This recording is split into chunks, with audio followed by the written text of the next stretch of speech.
بسم اللہ الرحمن الرحیم۔ السلام علیکم ورحمۃ اللہ وبرکاتہ۔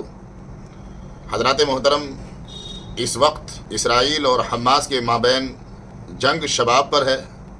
ہمارے بہت سارے حضرات، احباب، رفقا اس بات پر مصر تھے کہ ایک ایسی ڈاکومنٹری بنائی جائے، ایسی ویڈیو تیار کی جائے جس سے عوام و خواص کو یہ صحیح خبر مل جائے کہ آخر مسئلہ فلسطین ہے کیا۔ چنانچہ ہم نے ایک مضمون تیار کیا ہے، فلسطین حقیقت کے آئینے میں، فلسطین حقیقت کے آئینے میں، اور یہ مضمون آپ حضرات کے سامنے میں پیش کر رہا ہوں۔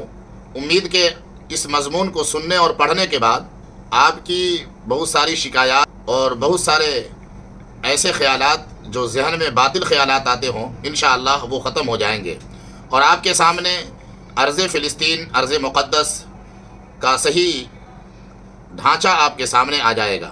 سب سے پہلی چیز یاد رکھیں کہ غزہ، اس کی کل آبادی 23 لاکھ ہے، اور غزہ کی لمبائی تقریباً 18 کلومیٹر اور چوڑائی اس کی 12 کلومیٹر پر مشتمل ہے۔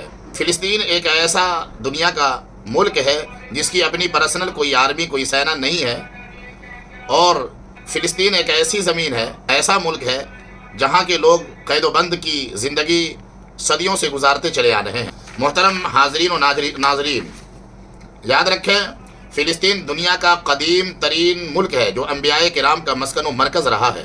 دنیا کی تینوں قوموں کا یہ خطہ فلسطین مذہبی اور لسانی اور تہذیبی مرکز رہا ہے، اور تینوں مذہبوں کے ماننے والے، یہودیت ہوں، عیسائیت ہوں یا اہل ایمان ہوں، ان کا عقیدہ اس فلسطین کی سرزمین سے مضبوط رہا ہے۔ حضرت عیسیٰ علیہ السلام کی ولادت سے قبل سرزمین فلسطین میں یہودی کثرت سے آباد تھے، لیکن کئی مرتبہ رومن امپائر نے اس علاقے کو فتح کیا اور یہودیوں کو نکال باہر کیا، یہاں تک کہ یہودیوں کی عبادت گاہیں جنہیں وہ ہیکل سلیمانی کہتے ہیں، اس کو بھی تباہ و برباد کر دیا۔ سن 635 عیسوی میں حضرت سیدنا عمر فاروق رضی اللہ تعالی عنہ کے زمانے خلافت میں سرزمین فلسطین اسلامی مملکت کا حصہ بن گیا۔ اس کے بعد یہودیوں نے بارہا کوششیں کی کہ ارض فلسطین پر قابض ہوا جائے۔ بالآخر انہیں کامیابی بھی مل گئی، اور تقریباً 80-85 سالوں تک یہ مقدس سرزمین عیسائیوں کے دستے نگر رہی۔ سن 1187 عیسوی میں فاتح فلسطین حضرت صلاح الدین ایوبی کے مجاہدانہ حوصلوں نے عیسائیوں کو ارض مقدس سے باہر نکال دیا، اور ایک بار پھر مسجد اقصیٰ پر اسلامی علم لہرانے لگا۔ 16ویں صدی عیسوی میں خلافت عثمانیہ کا حصہ بن گیا۔ 19ویں اور 20ویں صدی یہودیوں کے لیے بڑا ہی پرآشوب اور دردناک تھا۔ پوری دنیا میں ان کی تذلیل و تحقیر ہو رہی تھی۔ ہٹلر کے قتل عام سے جان بچا کر کاسہ فریاد لیے پوری دنیا سے اپنی بقا کی بھیک مانگ رہے تھے، تاہم کسی نے ان کی فریاد نہیں سنی۔ برادران وطن، ایک یہودی شخص جو سماجی کارکن کی حیثیت سے پوری دنیا کے یہودیوں کو ارض فلسطین میں بسانے کا خواب لیے اپنی چرب زبانی سے ہر ایک کو قائل کرنے کی مذموم کوشش کرتا رہا تھا۔ تاریخ میں جس کا نام ایڈورڈ ہرزل آتا ہے، فریب اور چالاکی سے سرزمین فلسطین میں رہنے والے عرب مسلمانوں کو یورپ میں قیمتی جگہ کا لالچ دے کر ان سے زمینیں خریدنے کی کوشش کی۔ جب اس کی اطلاع خلافت عثمانیہ کے آخری تاجدار سلطان عبد الحمید ثانی کو ہوئی تو اس نے وہ ساری زمینیں جو یہودیوں نے خریدی تھی واپس لے لی۔ سلطان نے جوش ایمانی میں آ کر ہرزل سے کہا کہ جب تک میری جان میں جان باقی ہے، ارض فلسطین کی 1 انچ زمین بھی کسی یہودی کو نہیں دی جا سکتی۔ پہلی عالمی جنگ سن 1914 تا 1918 برطانیہ نے فلسطین پر قبضہ کر کے وہاں اپنی نگرانی میں پوری دنیا کے یہودیوں کو آباد کرایا، اور ناجائز غاصب دہشت گرد صہیونی یہودی ریاست کا قیام عمل میں لایا گیا۔ پھر اس کے بعد اقوام متحدہ نے اس کو قانونی جواز عطا کیا، اور امریکہ نے مالی اور عسکری مدد فراہم کی۔ امریکہ نے مالی اور عسکری امداد فراہم کر کے اسرائیل کو مضبوط اور مستحکم بنایا۔ انگریزوں نے خلافت عثمانیہ کا خاتمہ کر دیا۔ شام، فلسطین، عراق، اردن، مصر، یہ تمام علاقے برطانیہ کے زیر نگیں آ گئے۔ انگریز فرنگیوں نے پوری دنیا کے یہودیوں کو فلسطین میں بسنے کی اجازت دے دی، اور فلسطینی مسلمانوں کو یہودیوں کے ہاتھوں اپنی زمین فروخت کرنے پر مجبور کر دیا۔ بلکہ اگر کوئی مسلمان یہودیوں کے ہاتھوں زمین فروخت کرنے کو تیار نہ ہوتا تو اس پر ظلم و زیادتیاں کی جاتی۔ 1948 میں برطانیہ نے فلسطین کے علاقے کو چھوڑنے سے قبل فلسطین کا 42% حصہ 42% حصہ یہودیوں کو اور 48% حصہ یعنی 48% حصہ مسلمانوں کو دیا، اور یروشلم یعنی القدس جہاں مسجد اقصیٰ ہے یوں ہی چھوڑ دیا۔ برطانیہ کے جانے کے بعد یہودی کہنے لگے کہ یروشلم یعنی القدس کو اسرائیل کی راجدھانی بنائیں گے، جبکہ فلسطینی غیور مسلمان یروشلم کو کسی بھی حال میں اسرائیلی راجدھانی بنانے کو تیار نہیں تھے۔ یہ ناچاقی اور نا اتفاقی اتنی بڑھی کہ جنگ کی صورت اختیار کر لی، اور فلسطین کے ساتھ اردن، مصر، شام، لیبیا یہ تمام علاقے میدان جنگ میں تبدیل ہو گئے۔ اقوام متحدہ نے UNO نے مداخلت کی اور یروشلم کے نظم و انتظام کی ذمہ داری اردن کے سپرد کر دی۔ فلسطینی صدر محمود عباس نے اسرائیلی وزیر اعظم کے ساتھ اوسلو معاہدہ کیا۔ اوسلو معاہدہ کے تحت یہ بات طے کی گئی کہ جو علاقے اس وقت فلسطینی اتھارٹی کے پاس ہیں وہ فلسطینی اتھارٹی کے پاس ہی رہیں گے، اور اسرائیل اس میں کسی طرح کی مداخلت نہیں کرے گا۔ تاہم یہ معاہدہ زیادہ دنوں تک قائم نہ رہ سکا۔ اسرائیل نے لگاتار اوسلو معاہدے کی مخالفت کی۔ سینکڑوں دفعہ مسجد اقصیٰ میں نماز کے دوران مسلمانوں کو مارا گیا، ان کے گھروں پر حملہ کیا گیا، سینکڑوں جھڑپیں ہوئیں جن میں اب تک تقریباً 10 لاکھ فلسطینی مسلمان شہید ہو چکے ہیں، اور 55,000 فلسطینی خواتین اور معصوم بچے بھی اس میں شامل ہیں۔ ہاں یہ سمجھنا ضروری ہوگا کہ آخر عقیدت و محبت کا یہ ملک، ارض مقدس ارض فلسطین، صدیوں سے فساد اور خوریزی کا مرکز کیوں بنا ہوا ہے۔ وضاحت کرتا چلوں کہ اس خوریزی کی شروعات صرف 35 ایکڑ زمین سے ہوئی ہے، جو بڑھتے بڑھتے پورے فلسطین اور اس کے اطراف و اکناف کو اپنی چپیٹ میں لے چکی ہے۔ 35 ایکڑ زمین کا یہ ٹکڑا کوئی معمولی ٹکڑا نہیں ہے۔ حقیقت میں یہی ٹکڑا تینوں مذہبوں کے لیے آن بان شان اور جان کا درجہ بنا ہوا ہے۔ تینوں مذہبوں کے ماننے والوں کی عقیدتیں اسی ٹکڑے سے وابستہ ہیں۔ القدس یعنی یروشلم کے اسی 35 ایکڑ زمین پر مشرقی جانب طویل ترین دیواروں کی آغوش میں مقدس محترم معظم اور عظیم الشان گھر بیت المقدس ہے، جسے قبلہ اول ہونے کا اعزاز اور شرف حاصل ہے، اور جس جگہ شہنشاہ بطحہ خاتم النبیین جناب محمد رسول اللہ صلی اللہ علیہ وسلم نے 1.25 لاکھ انبیاء کرام کی امامت کے فرائض انجام دیے تھے۔ 30 ایکڑ زمین کا یہ علاقہ مسلمانوں کا بیت المقدس یا قبلہ اول ہے، جبکہ یہودیوں کی کتاب تلمود کے مطابق یہی وہ مقام ہے جہاں کی مٹی سے ایڈم یعنی آدم علیہ السلام کی تخلیق کی گئی۔ یہودیوں کا دعویٰ ہے کہ یہاں ہیکل سلیمانی یعنی ٹیمپل ماؤنٹ تھا، اور اسی جگہ یہودیوں کے خدا نے ابراہم سے یعنی ابراہیم علیہ السلام سے اس کے بیٹے کی قربانی مانگی تھی۔ ابراہم یعنی ابراہیم علیہ السلام کے 2 بیٹے تھے، ایک کا نام اسماعیل اور دوسرے کا نام ایزاک تھا۔ ایزاک وہ بولتے ہیں، میں یہودی الفاظ تلمود کے استعمال کر رہا ہوں، یعنی اسحاق تھا۔ ابراہم یعنی ابراہیم علیہ السلام خدا کے کہنے پر اپنے بیٹے ایزاک یعنی اسحاق کو قربان کرنے کے لیے تیار ہو گئے، اور اسی ٹیمپل ماؤنٹ پہ قربانی دے رہے تھے، تبھی فرشتے نے ان کے بیٹے کو ایک بھیڑ کی شکل میں بدل دیا، حضرت ابراہیم کے بیٹے کو۔ اور صرف اتنا ہی نہیں، آگے وہ یہ کہتے ہیں کہ جس ایزاک یعنی اسحاق کو قربانی دینے کے لیے ابراہم یعنی ابراہیم نے تیار کیا تھا، اس ایزاک یعنی اسحاق کو ایک بیٹا ہوا، اس بیٹے کا نام جیکب رکھا گیا، یعنی یعقوب علیہ السلام جسے ہم کہتے ہیں، اور جیکب یعنی یعقوب کو لوگ اسرائیل بھی پکارتے تھے۔ یہ تلمود میں یہودیوں کی کتاب کا تذکرہ ہے۔ بعد میں اسرائیل یا جیکب کے 12 بیٹے ہوئے، اور ان 12 بیٹوں کے جو نام تجویز کیے گئے اس کو انہوں نے تلمود میں لکھا ہے کہ 12 رائٹس آف اسرائیل کا نام دیا گیا۔ یہودیوں کا دعویٰ آپ نے سن لیا، اب عیسائیوں کا دعویٰ بھی سن لیں۔ ان کا دعویٰ یہ ہے، اسی 35 ایکڑ زمین کے ٹکڑے پر عیسیٰ مسیح کو صلیب پر چڑھایا گیا، اور اسی 35 ایکڑ زمین کے ٹکڑے پہ زندہ ہو کر واپس آئیں گے۔ محترم ناظرین، فلسطین کی پاک سرزمین انبیاء کرام کا مسکن رہی ہے، اسی وجہ سے اسے سرزمین انبیاء بھی کہا جاتا ہے۔ اس کے چپے چپے پر انبیاء کرام علیہ السلام کے نشانات موجود ہیں۔ اس خطے کے کھنڈرات، یہاں کی اجڑی ہوئی بستیاں، وادیاں، پہاڑ اور دریا غرد ہر شے اپنے دامن میں ایک مکمل تاریخ چھپائے ہوئے ہے۔ اس ارض مقدس کا مشہور اور قدیم شہر بیت المقدس ہے، جس کو القدس بھی کہتے ہیں۔ اس شہر القدس میں ایک تاریخی عمارت ہے جو صدیوں سے مختلف قوموں کا قبلہ رہا ہے۔ یہ مسجد اقصیٰ اور حرم شریف کے ناموں سے بھی مشہور ہے، اور اسی جگہ مسجد صخرہ یعنی قبۃ الصخرہ سنہرے گنبد والی مسجد بھی ہے۔ یہ شہر دو حصوں میں منقسم ہے، ایک قدیمی شہر ہے اور دوسرا جدید شہر۔ قدیم شہر کے چاروں جانب طویل طویل دیواروں کا احاطہ ہے، اور اسی شہر میں تمام مقدس مقامات پائے جاتے ہیں۔ اہل اسلام کے لیے روئے زمین پر مسجد حرام خانہ کعبہ کے بعد یہ دوسری قدیم ترین مسجد ہے، جہاں آج بھی الحمدللہ پانچوں وقت نماز با جماعت کے علاوہ جمعہ، عیدین، تراویح، تہجد اور درس و تدریس کا اہتمام، اور مسجد نبوی کے بعد تیسرا مقدس ترین مقام ہے۔ قرآن مجید میں آخری پیغمبر، امام الانبیاء، خاتم النبیین جناب محمد رسول اللہ صلی اللہ علیہ وسلم کے سفر معراج کا واقعہ ذکر کرتے ہوئے مسجد اقصیٰ کا بھی تذکرہ کیا گیا ہے۔ قبۃ الصخرہ، مسجد اقصیٰ کے تھوڑے فاصلے سے ایک سنہرا گنبد نظر آئے گا۔ آخری پیغمبر خاتم الانبیاء محمد رسول اللہ صلی اللہ علیہ وسلم نے سفر معراج میں جس چٹان پر آسمانی سواری براق کو باندھا تھا، اس حصے پر ایک مسجد تعمیر کی گئی۔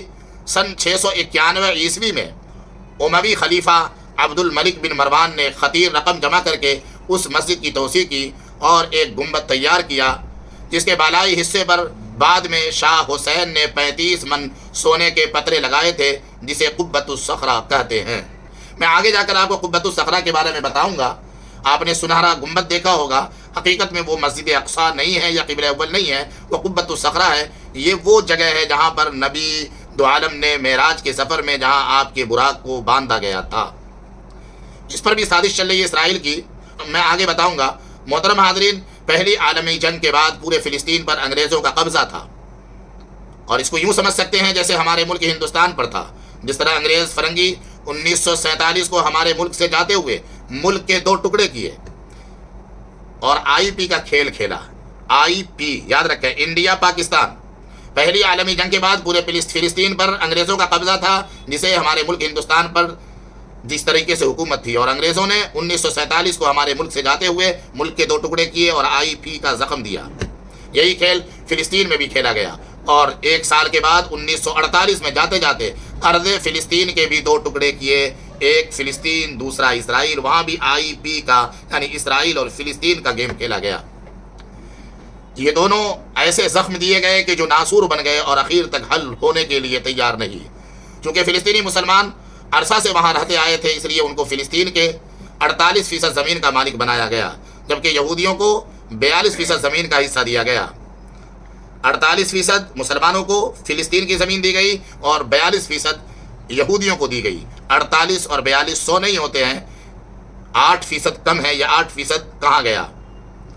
8% حصہ زمین القدس یروشلم یوں ہی چھوڑ دیا گیا۔ برطانیہ کے فلسطین چھوڑنے کے بعد یہودیوں نے دعویٰ کیا کہ القدس یعنی یروشلم اسرائیل کی راجدھانی ہوگی۔ فلسطینی مسلمان کسی بھی حال میں اس کے لیے تیار نہ ہوئے۔ انہوں نے کہا چونکہ القدس کے تمام مقدس مقامات ہماری ورثہ ہے، اس لیے القدس یا یروشلم فلسطین کی راجدھانی ہوگی۔ بات بڑھتی چلی گئی تو پھر اسرائیلی پٹھو UNO یعنی اقوام متحدہ نے مداخلت کی، اور قضیہ کچھ یوں نمٹایا گیا کہ فلسطین کے 2 ٹکڑے ہوئے تھے، اب تیسرا ٹکڑا بھی کر دیا گیا۔ چنانچہ اس نے فلسطین کا ایک ٹکڑا اور بنایا اور اس کا نام یروشلم رکھا، اور یہ 35 ایکڑ زمین جہاں اب تک فلسطینی مسلمان کا قبضہ تھا، اقوام متحدہ نے اپنے ذمے لے لیا۔ اب مسئلہ یہ سامنے آیا کہ ان مقدس مقامات کے نظم و انتظام کو کون سنبھالے؟ یعنی یروشلم کی 35 ایکڑ زمین جہاں تمام مذہبوں کے مقدس مقامات ہیں، ان کی نظم و انتظام کی ذمہ داری کون لے؟ چنانچہ اقوام متحدہ نے اس کی ذمہ داری اردن کے سپرد کی۔ فلسطین کی سرزمین پر یہ 35 ایکڑ زمین اور اس کا انتظام کوئی تیسرا ملک سنبھالے، عجیب ہے۔ نہ اسرائیل کو یہ ذمہ داری دی گئی اور نہ ہی یہ ذمہ داری فلسطین کو دی گئی۔ جارڈن، جسے ہم اردن کہتے ہیں، آپ جارڈن کہتے ہیں، اس کو یہ ذمہ داری دی گئی۔ دیوار گریا، اب اس کے بارے میں وضاحت سنیں۔ جس زمانے میں فلسطین پر برطانیہ کا قبضہ اور اقتدار قائم ہوا تھا، اس وقت یہودیوں نے حرم کی ایک دیوار پر اپنا حق ملکیت قائم کرنے کی کوشش کی۔ یہودیوں کا دعویٰ تھا کہ ہیکل سلیمانی یہی تھا جسے سلیمان نے یعنی حضرت سلیمان علیہ السلام نے جناتوں کے تعاون سے تعمیر کیا تھا، جسے 586 قبل مسیح بابل حکومت نے تباہ و برباد کر دیا تھا۔ یہ دیوار اسی ہیکل سلیمانی یا معبد کی باقیات ہے۔ اس دیوار سے چمٹ کر یہودی اپنی مقدس عبادت گاہ کی تباہی کے غم میں آج بھی گریا کرتے ہیں۔ حالانکہ یہ دیوار حرم کی ہے جسے امیر المومنین سیدنا عمر بن خطاب نے اپنے دور خلافت میں تعمیر کرایا تھا۔ 1929 میں یہودیوں نے اقوام متحدہ میں دیوار گریہ پر اپنی ملکیت کا دعویٰ دائر کیا۔ عالمی ادارے نے ایک کمیشن قائم کیا۔ فریقین نے کمیشن کے سامنے اپنے اپنے دلائل اور شواہد پیش کیے، جس میں مکمل چھان بین کے بعد یہ فیصلہ دیا گیا کہ قانونی اور تاریخی اعتبار سے دیوار گریہ حرم کا ہی ایک حصہ ہے جس پر مسلمانوں کا قبضہ ہے، اور مسلمانوں کا یہ قبضہ بالکل درست اور صحیح ہے۔ یہودیوں کو صرف اس قدر حق ہے کہ وہ اس کی زیارت کے لیے یہاں آ سکتے ہیں، لیکن بعد میں برطانیہ اور مغربی اقوام کی سازش سے فلسطین میں یہ المناک صورت پیدا ہوئی کہ 14-15 جولائی 1948 کی درمیانی رات اسرائیل کے قیام کا اعلان کر دیا گیا اور شہر قدس کے ایک حصے پر یہود کی اس نام نہاد حکومت کو قبضہ دے دیا گیا۔ یہ دنیا کی تاریخ کی سب سے بڑی سازش ہے، اور ایسی سازش کا سلسلہ مسلم امت کے لیے کھلا ہوا ہے اور یہ آئے دن ہو رہا ہے۔ محترم ناظرین، اسرائیلی آرمی فلسطینیوں کو ناجائز ستاتے ہیں، قبلہ اول میں جوتے سمیت داخل ہو کر حرم مقدس کے تقدس کو جوتوں سے روندتے ہیں۔ فلسطینی مسلمانوں کے احتجاج کو تشدد اور دہشت گردی کا خطاب دے کر ان پر ظلم کیا جاتا ہے۔ آئے دن مسجد اقصیٰ کی بے حرمتی ہوتی رہتی ہے۔ ان سب کے بیچ اسرائیل دھیرے دھیرے فلسطین کی باقی ماندہ زمینوں پر قابض ہوتا رہتا ہے۔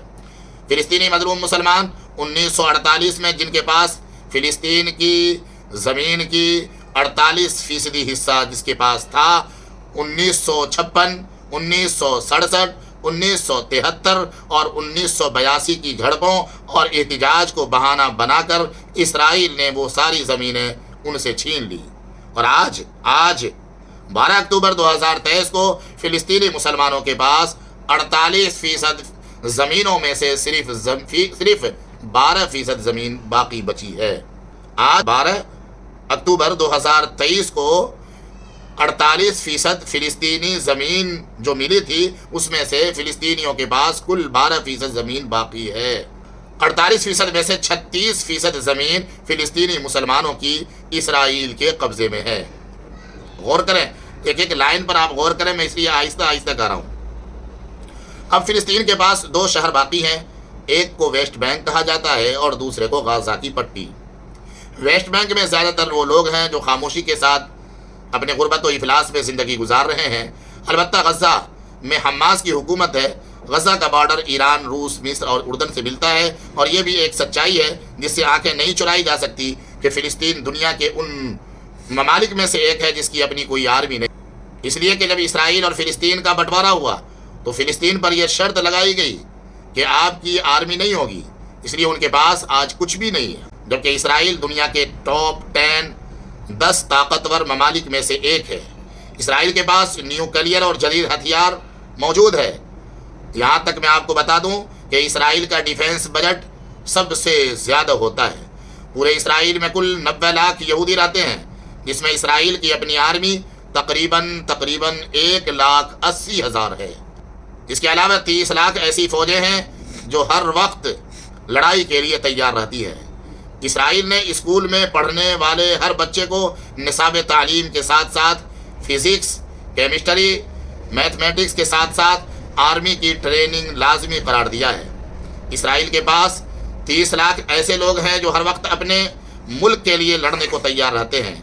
ادھر دوسری طرف فلسطین کے پاس کوئی آرمی نہیں ہے۔ محترم ناظرین و حاضرین، ہزاروں برس تک یہودی اللہ تعالیٰ کے قہر و غضب کا نشانہ بنتے رہے۔ ہر قوم انہیں ٹھوکریں مارتی رہیں۔ جس ملک میں رہنے گئے وہاں سے ذلیل و خوار کر کے نکالے گئے۔ یہود کی تمام شرارتوں، سازشوں کے باوجود مسلمان رواداری کا ثبوت دیتے رہے۔ مسلمان باوجود اقتدار کے دیوار گریہ کی زیارت کی اجازت دیتے رہے، لیکن مارچ 1983 میں ایک دن اچانک چند سرفیر دہشت گرد یہودیوں نے حرم مقدس پر زبردستی قبضہ کی کوشش کی۔ تاہم بفضلہ تعالی یہود اس ناپاک سازش میں ناکام و نامراد رہے۔ حقیقت تو یہ ہے کہ ان کی ہمیشہ یہ کوششیں رہتی ہے کہ حرم مقدس کو نیست و نابود کر کے دیوار گریہ اور ہیکل سلیمانی کا احیاء کیا جائے۔ میں نے ذکر کیا تھا کہ گنبد صخرہ، قبۃ الصخرہ اور مسجد اقصیٰ فیصلہ کن جنگ کی تیاریوں کی غرض سے شاید یہ منصوبہ اپنایا جا رہا ہے۔ قبۃ الصخرہ کے بارے میں دھوکے میں رکھا جا رہا ہے۔ مسلمانوں کے قبلہ اول کو نشانہ بنا کر سارے عالم اسلام کو برباد کر دیا جائے، اس کے لیے ساری دنیا کے ذہنوں سے مسجد اقصیٰ کے خاکے کو مٹایا جا رہا ہے۔ غور فرمائیے، گنبد صخرہ یا قبۃ الصخرہ کو ہی مسجد اقصیٰ کے طور پر پیش کیا جا رہا ہے، اور مسلمانوں کی اچھی خاصی تعداد سنہرے گنبد والی مسجد کو ہی مسجد اقصیٰ سمجھ رہی ہے۔ یہودی سازش کا پہلو یہ ہے کہ جب یہودی اصل مسجد کو یعنی مسجد اقصیٰ کو شہید کر دیں گے تو عالم اسلام کا شدید رد عمل ناقابل برداشت رہے گا، اور تمام اختلافات ختم کر کے عالم اسلام ایک ہو جائے گا۔ مسجد اقصیٰ کا نام لیا جائے گا اور سنہرے گنبد کو دکھایا جاتا رہے گا۔ عیسائیت اور یہودیت کے عظیم اور ناپاک اتحاد نے آخری اور فیصلہ کن جنگ کا آغاز کر دیا ہے۔ یہ حالات اس امت کے لیے کچھ نئے نہیں ہیں، قرب قیامت پیش آنے والے حالات پہلے ہی بتائے جا چکے ہیں۔ اس وقت کا المیہ یہ ہے کہ اب تنہا امت کو ان حالات کا مقابلہ کرنا پڑ رہا ہے۔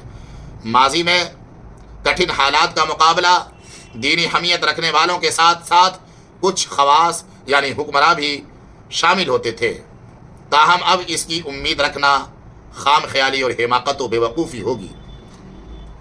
عالم اسلام کے انتشار کا شکار ہونے کے باوجود فلسطینی مسلمان آج بھی نہتھے بے سر و سامانی کے عالم میں مزاحمت کر رہے ہیں اور اسرائیلی درندگی کا ڈٹ کر سامنا کر رہے ہیں۔ ایسی صورتحال میں ہماری ذمہ داری ہے کہ ہم معصوم اور مظلوم فلسطینیوں کی کھل کر تائید کریں اور انہیں ان کا حق دلائیں۔ ساتھ ہی انسانیت کا مظاہرہ کرتے ہوئے ہمیں انہیں دوا، غذا سمیت ممکن مدد کی کوشش کرنی چاہیے۔ محترم ناظرین، حقیقت یہ ہے کہ موجودہ اسرائیل اور حماس جنگ کا اصل سبب اسرائیل ہے۔ فلسطین اپنے اوپر ہونے والے ظلم کا دفاع کر رہے ہیں اور اس کا حل یہ ہے کہ فوری طور پر جنگ بندی ہو۔ اقوام متحدہ UNO کے فیصلے کے مطابق فلسطین کی آزاد ریاست قائم ہو۔ اس کے ساتھ ساتھ ہم ہندوستانیوں کو چاہیے کہ اسرائیلی مصنوعات کا بائیکاٹ کیا جائے اور خدا وحدہ لا شریک لہ سے رشتہ مضبوط و مستحکم کر کے ارض مقدس اور ان کے باشندوں کے حق میں فریاد کی جائے۔ اللہ تعالی اہل ایمان بالخصوص اہل فلسطین کی بقا و تحفظ اور اس کی نصرت کے فیصلے فرمائے، آمین۔ حضرات محترم، اگر میری یہ کاوش اور پیشکش آپ کو اچھی لگی ہو تو کمنٹ ضرور کریں، شیئر کریں ہماری اس ویڈیو کو، لائک کریں اور زیادہ سے زیادہ سبسکرائب کریں۔ اللہ تبارک و تعالی اسی طریقے سے ہم سبوں کو آسانیاں پیدا کرنے کی توفیق عنایت فرمائے اور اہل ایمان کی حفاظت کے فیصلے فرمائے، آمین۔ خدا حافظ، السلام علیکم۔